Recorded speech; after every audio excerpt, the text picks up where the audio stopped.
It was just another ordinary Tuesday evening in our household, the kind where you're winding down from the day's work, thinking about what to cook for dinner, and maybe catch up on some TV shows you've missed. Mike, my husband of 20 years, was lounging on the sofa, flicking through channels, while I was in the kitchen pondering whether spaghetti or chicken salad would be the lesser of two evils for our waistlines. I was thinking about what our 19-year-old son Alex eats in college. That's when the phone rang, cutting through the mundane silence of our home. Mike glanced at the caller ID and sighed. "It's my folks." There was a hint of reluctance in his voice that didn't go unnoticed. "Go on, pick it up." "It's been ages since we last heard from them," I called out from the kitchen, trying to sound more enthusiastic than I felt. Mike's parents, Linda and George, weren't exactly the easiest people to get along with. Their rare calls usually meant they wanted something. Mike pressed the speaker button, and we both braced ourselves. "Hey, Mom, Dad, what's up?" The voice that came through was Linda's, choked with tears. "Oh, Mike, it's all gone. Everything's gone." George's gruffer, more panicked tone interjected. "The company, son. It tanked. We've lost the house, the cars, everything." I stopped what I was doing, the gravity of their situation sinking in. Mike and I exchanged worried glances. Despite our strained relationship, hearing them so vulnerable struck a chord. "So, what's the plan now? Where are you guys staying?" Mike asked, his voice tight with concern. "That's just it, son. We have nowhere to go. We were hoping, maybe, we could come stay with you and Karine for a while." Linda's voice was hopeful, yet hesitant. Mike ran a hand through his hair, a clear sign he was stressed. "Well, you know the house is actually Karine's, left to her by her grandma. I gotta talk to her about it." I knew what was coming next. As much as Linda and George could be a handful, they were still his parents. Turning them away wasn't an option, not really. I walked into the living room, taking the phone from Mike. "Linda, George, listen, we can figure something out. But it's only temporary, okay? Just until you get back on your feet." "Oh, thank you, dear. You're a lifesaver. We won't be any trouble, promise," Linda gushed, relief evident in her voice. After we hung up, Mike slumped back on the couch, a mix of emotions playing across his face. "Babe, you sure about this? You know how they are. Always looking down on our lifestyle, expecting the moon." I sighed, sitting next to him, taking his hand. I know. But they're your folks. What else can we do? We'll set some ground rules. Make it clear it's just for a few months." Mike nodded, looking somewhat relieved but still anxious. "They mentioned bringing some things. I hope it's not their entire house." The morning Linda and George were due to arrive felt like the calm before the storm. Mike and I had been up since dawn, double-checking every room to ensure everything was as comfortable as possible. Our attempt to bring some order before the inevitable chaos. "Karine, do you think they'll like the setup in their room?" Mike asked for what felt like the 10th time, his forehead creased with worry. I shrugged, adjusting a pillow for the umpteenth time. "They'll have to. It's not the Ritz, but it's the best we can do." The sound of engines rumbling down our street cut our conversation short. We exchanged a look that said, "Here we go," and made our way to the front door. As we stepped outside, two massive moving trucks pulled up, blocking our driveway. Jesus, did they bring the whole house? I muttered under my breath as Mike squeezed my hand, a silent plea for patience. Linda and George emerged from a sleek rental car, looking every bit the displaced royalty. Linda, with her fur coat draped over her shoulders despite the mild weather, and George, in a suit that looked too formal for our quiet, suburban street. "Karine, Mike. Oh, how we've missed you!" Linda exclaimed, embracing me with a force that nearly knocked the wind out of me. "Good to see you, Mom, Dad," Mike managed, his voice tight as he accepted their hugs. As the movers began unloading, the sheer volume of some things they'd mentioned became horrifyingly clear. Furniture, boxes, more boxes, and endless bags started piling up in our driveway. Mike and I helped direct the movers, but it quickly became apparent that our house was not prepared for the influx. Every room on the ground floor was soon crowded with their belongings, leaving just narrow paths to navigate through. As the movers left, George clapped his hands together, looking pleased. "Well, this feels homier already, doesn't it?" That evening, after a day of moving and rearranging, we sat down for dinner. The air was thick with tension, an uncomfortable blend of gratitude and resentment simmering just below the surface. "So, Corinne, this spaghetti is interesting," Linda remarked, poking at her plate with a fork as if she expected it to bite back. "It's a family recipe," I replied, trying to keep my voice even. "Simple but good." Was all she said, but her expression spoke volumes. Mike, sensing my growing frustration, jumped in. "Mom, Dad, we're really glad we could help out in your time of need. But we need to remember we're all in this together. It's going to be a bit of an adjustment for everyone." The conversation stumbled along, a clumsy dance around the obvious elephants in the room. After dinner, as we were clearing the table, Mike pulled me aside. "Corinne, this is going to be harder than we thought," he whispered, his eyes filled with concern. I sighed, leaning into him. "We knew it wouldn't be easy. But we'll make it work. Somehow." The initial excitement of Linda and George's arrival quickly faded, replaced by the daily grind and growing tensions. It wasn't long before their true colors started to show, and with it, the first of many demands. One morning, barely a week into their stay, I was in the kitchen whipping up what I considered a decent breakfast: scrambled eggs, toast, and some fresh fruit on the side. Simple, yet filling. That's when Linda strolled in, a look of disdain plastered across her face as she eyed the plates on the counter. "Corinne, darling, is this what you call breakfast?" she asked, her voice dripping with condescension. I turned, forcing a smile. "It's what we usually have. Keeps us going until lunch." Linda scoffed, waving her hand dismissively. No, this won't do at all. Back in our house, we had freshly squeezed orange juice, croissants, and sometimes even smoked salmon for breakfast. You must try a bit harder, dear." I felt a knot form in my stomach, frustration bubbling up. "Linda, you know we're not living in luxury here. This is what we eat. If you'd like something else, you're welcome to make it." The rest of the meal passed in awkward silence, the air thick with unspoken words. Mike caught my eye, giving me a sympathetic look that said he'd handle it later. But breakfast was just the beginning. Later that week, George approached me as I was sorting the laundry, a list in hand. "Corinne, we need to talk about the groceries. This list here," he said, waving the paper in front of me, "is what Linda and I usually enjoy. We've been very accommodating, but it's time we return to some semblance of our normal lifestyle." I took the list, my eyes widening as I scanned the items. Marbled steaks, exotic fruits, imported cheeses. The price of these items would blow our grocery budget out of the water. "George, you do realize we're on a budget, right? We can't afford these things on a regular basis." He frowned, crossing his arms. "Well, you'll just have to make do, won't you? We can't be expected to live like this. It's beneath us." I was at a loss for words. The audacity of their demands, their complete disregard for our situation, it was all too much. That night, I vented to Mike, my patience wearing thin. He promised he would talk to them. But talking seemed to do little good. Linda and George remained firmly planted in their bubble of entitlement, making life increasingly difficult for us.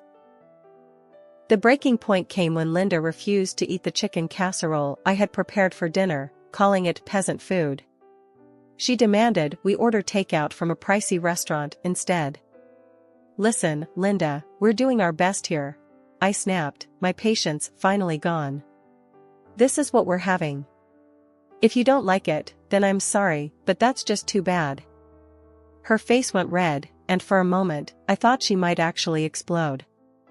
This is no way to treat your guests, Karine. We are your elders, and you should be showing us more respect. Mike stepped in, his tone firm. Mom, Dad, you're not guests. You're living here because you have nowhere else to go. Karine's right. We can't afford to eat out or buy expensive groceries. You need to respect that this is our home and our rules. The conversation ended with Linda storming off to her room, George following closely behind, muttering about ungrateful children. A whole month had gone by since Linda and George turned our lives upside down. It started with them making a scene at breakfast one morning, both of them clutching their stomachs and making a big show of how our average food was wreaking havoc on their digestion. This bread, it's like eating cardboard. And don't get me started on the eggs. My stomach's been in knots. Linda complained, her voice teetering between a whine and a demand. George chimed in with a groan, I haven't felt right since we got here. We need proper food, not this peasant fare. Feeling cornered and wanting to keep the peace, I caved. I started buying the fanciest groceries I could find for them, while Mike and I resorted to fast food just to save on costs. Fast forward a month, and I'm sitting at the kitchen table, receipts scattered in front of me. My heart sank as I tallied up the numbers.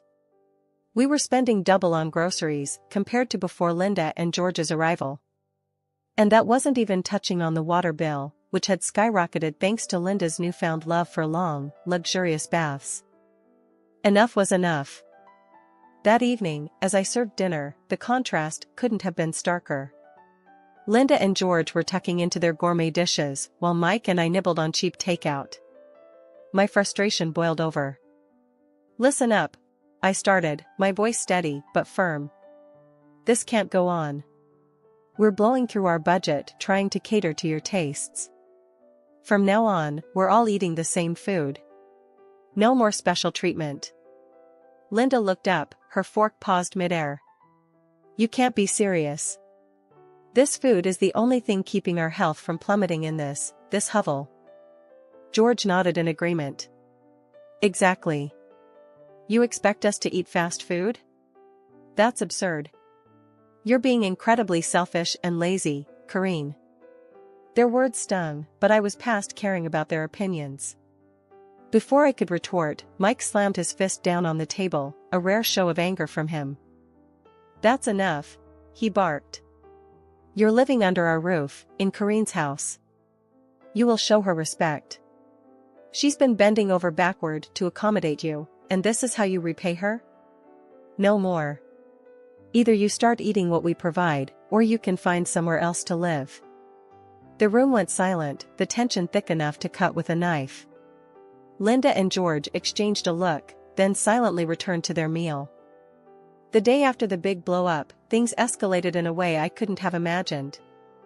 It started with a knock at the door, mid-morning. I was in the middle of tidying up the living room, Mike having gone out to run some errands.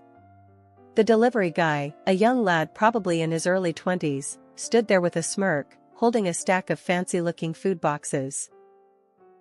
Delivery for Karine, he announced, thrusting the boxes into my arms before I could even open my mouth. Confused, I stared down at the assortment of gourmet meals, the kind that cost an arm and a leg from the high-end place downtown. There's been some mistake. I didn't order this. Just then, Linda breezed in, a smug smile on her face. Oh, those are for us. I couldn't stomach another day of that dreadful food you've been serving. I was flabbergasted. And how do you plan on paying for this? I asked, trying to keep my cool. Linda waved a dismissive hand. Oh, don't worry, dear.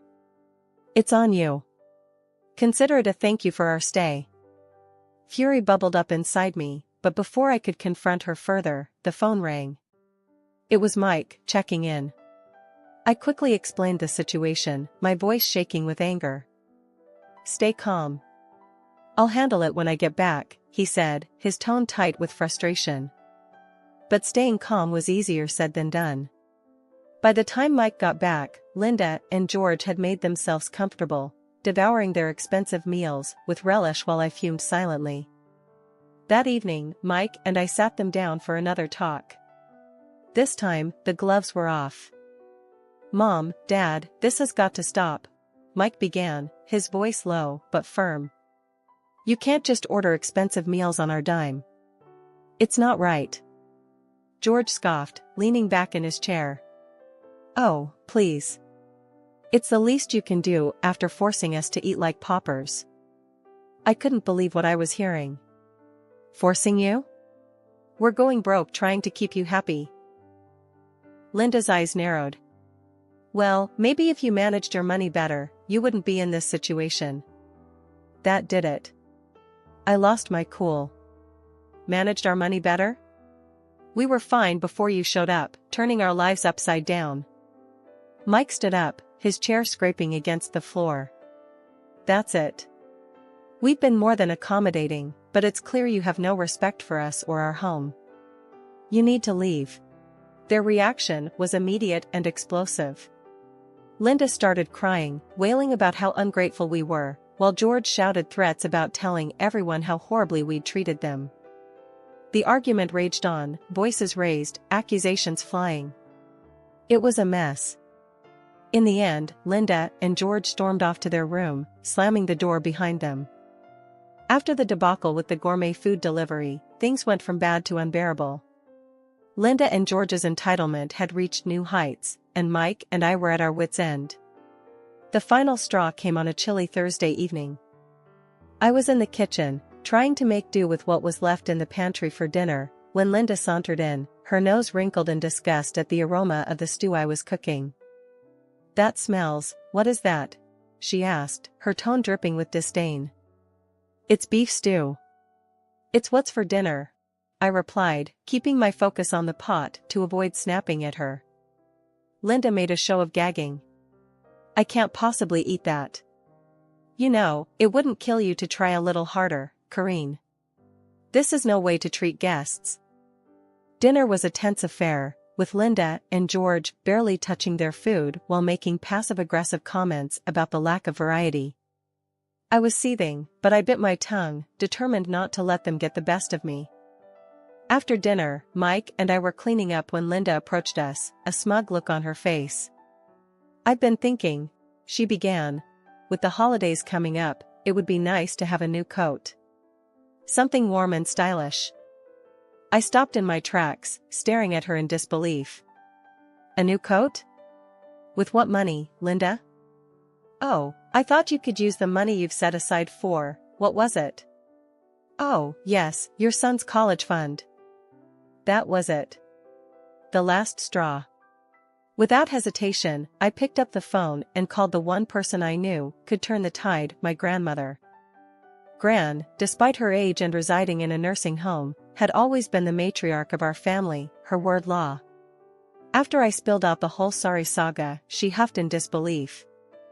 "This nonsense has gone on long enough," Gran declared, her voice crackling with resolve over the phone. "I'm coming to stay for a bit. We'll sort this mess out together."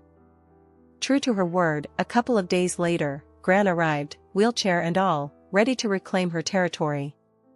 As she rolled into the living room, commandeering the space with her presence, Linda and George looked on in shock.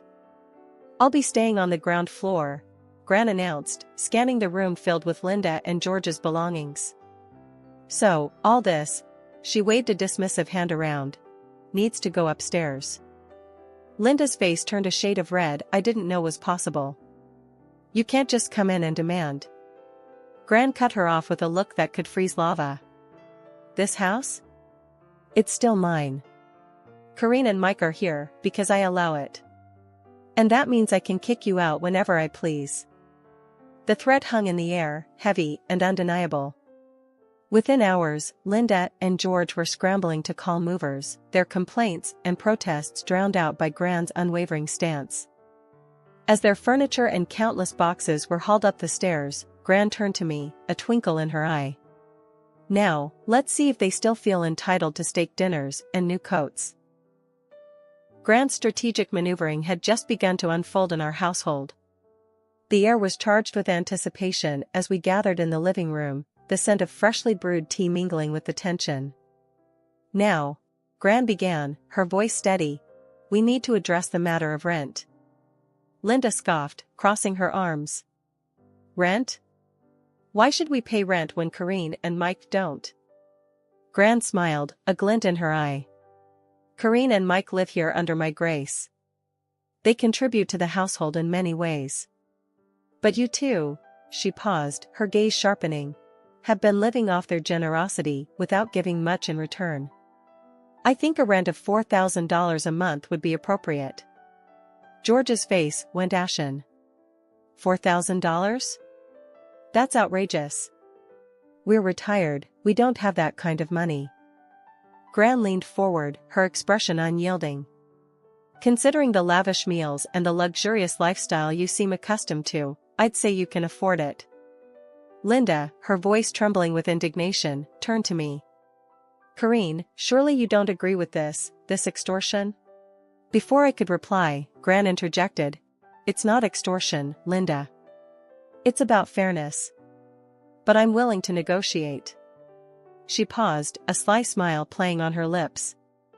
"If you're willing to help take care of me during your stay, push my wheelchair around, make breakfast, help with my bath, I might consider reducing the rent." The suggestion hung in the air, heavy and unappealing to Linda and George, who exchanged a look of utter disbelief.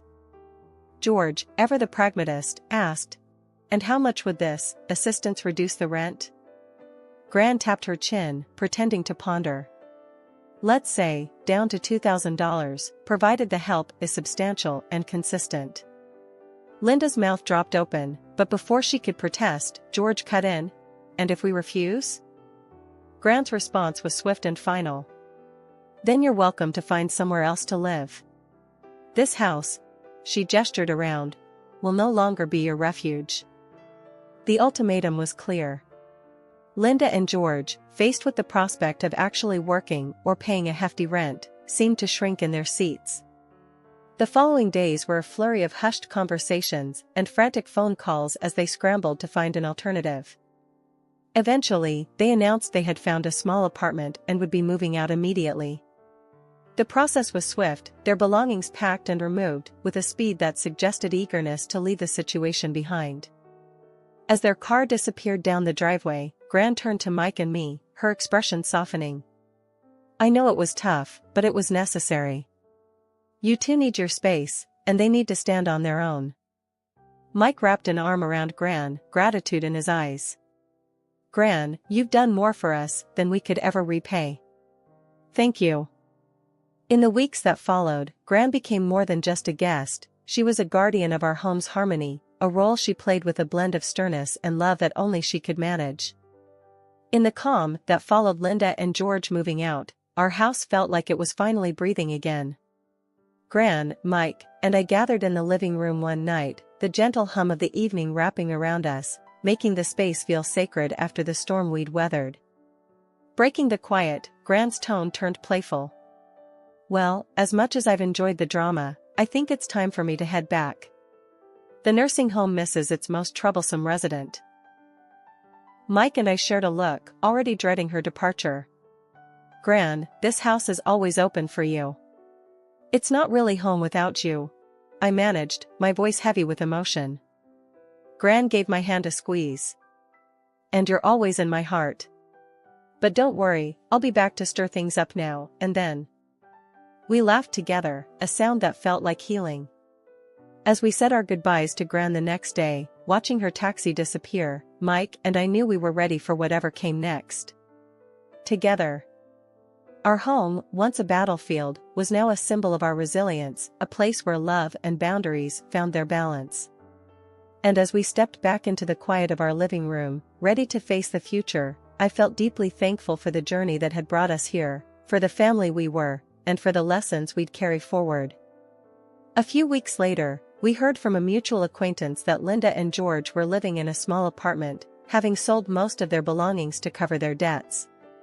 The news came as a bittersweet confirmation of the new chapter they, too, were embarking on, a life defined by the consequences of their choices, leaning on each other, perhaps for the first time in a long while. Reflecting on this, Mike and I realized the true depth of the changes we'd all undergone. Our home was peaceful once more, and though the journey had been rough, it had taught us the true meaning of family, resilience, and love.